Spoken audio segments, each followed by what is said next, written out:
The sun rose over Jerusalem, golden light touching the stone walls of the temple. The city was full, alive with whispers about one man, Jesus.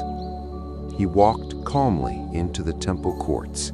His eyes were steady, his steps were sure. People gathered around him quickly. "Teacher, speak to us," they called, and Jesus began to teach. His voice was not loud, but it carried power. "The kingdom of God is near," he said. "Open your hearts."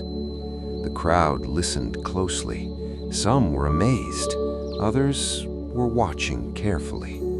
From the edge of the crowd stood the chief priests and elders. Their faces were tight with anger.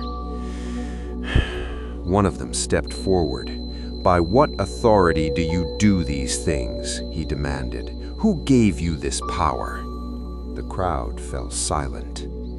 Jesus looked at him and replied calmly, "I will ask you one question. Answer me, and I will answer you." The leaders hesitated. They whispered among themselves, unsure.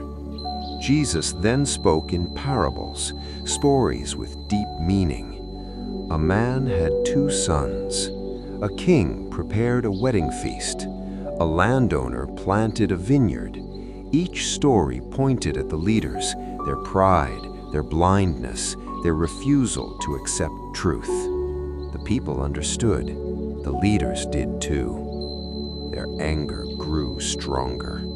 "We must arrest him," one whispered. "But not now. The crowd is with him," another replied. Later that day, as the sun began to soften, Jesus left the temple and walked with his disciples toward the Mount of Olives. They sat quietly, looking at the great temple shining in the distance. "Master," one disciple said, "look at these stones. How beautiful." Jesus looked at it and said something shocking. "Not one stone here will be left on another. All will be thrown down." The disciples were troubled. "When will this happen?" they asked. "What are the signs?"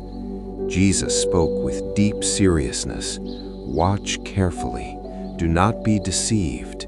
There will be wars, fear, and false teachers. But stand firm. Stay faithful." His words were heavy, filled with warning and hope. Night began to fall. The city grew quiet again. Jesus and his disciples left Jerusalem and walked back to Bethany. It had been a